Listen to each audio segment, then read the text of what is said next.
Séquence est une fonction matricielle dynamique qui permet d'obtenir une série de dates en fonction d'une date de départ et d'un intervalle défini par l'utilisateur. Ici, nous avons un tableau avec des actions. Il y a 10 actions, les intervenants qui vont faire les actions et ensuite, ici, on va définir un planning car il faut un délai de 10 jours entre 2 actions. Pour cela, on va regarder la syntaxe de la fonction séquence qui est ici. Excel nous demande d'abord d'indiquer un nombre de lignes. Ici, ça va être 10 puisque ça va être notre nombre d'actions. Ensuite, on nous demande le nombre de colonnes. On n'a besoin que d'une colonne dans ce cas. Ensuite, Excel va nous demander le début. Le début du projet, c'est le 1er septembre.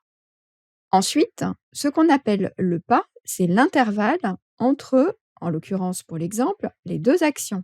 Et donc, on a défini que c'était 10 jours.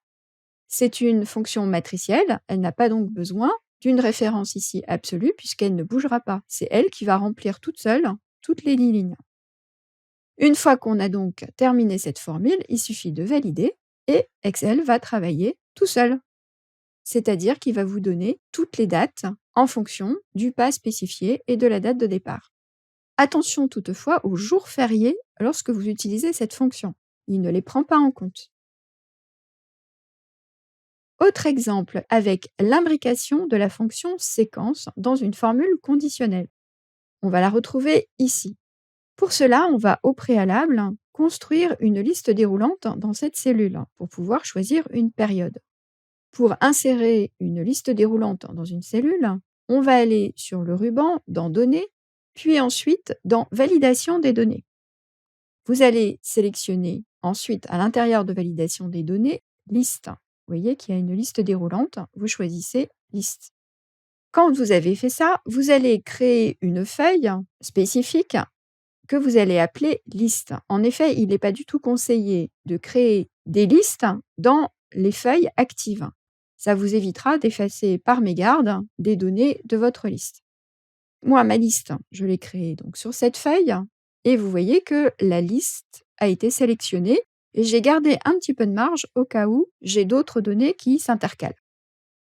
Revenons à notre boîte de dialogue. On a pris la précaution de cocher ici liste déroulante dans la cellule car c'est ce que l'on souhaite. Ignorer si vide, effectivement, c'est pareil, on va ignorer si vide. Donc on coche. Ensuite, on valide et on a notre liste déroulante qui est fabriquée. On va donc pouvoir choisir la période, que ce soit la période verte ou la période rouge. On va commencer par la période verte. Et on va voir comment on va construire notre séquence, dans ce cas avec l'imbrication de la condition. Ici, on dit que si H4, qu'est-ce que H4? C'est la liste qu'on vient de construire, est égale à rouge. En l'occurrence, ici, ce n'est pas le cas. Si c'est vrai, dans ces cas-là, Excel va devoir construire une séquence qui va ressembler à 10 lignes, une seule colonne, puis ensuite, il va prendre la donnée qui est en I4, c'est-à-dire la date de début, et il va ajouter 2 arbitrairement. Ensuite, ici, on va lui indiquer un intervalle, donc un pas de 2 jours entre chaque date. En revanche, si c'est faux, c'est-à-dire que l'on est bien dans la période verte. Dans ce cas, on va faire aussi une séquence, sauf que la séquence aura toujours 10 lignes, une seule colonne, mais que cette fois, I4 sera le contenu de la cellule I4, donc 1. Et ensuite, le pas sera toujours J4. Donc jusque-là, tout va bien. Notre formule de condition est terminée. On peut valider. Et regardez bien ici ce qu'il se passe. Le début, c'est bien 1.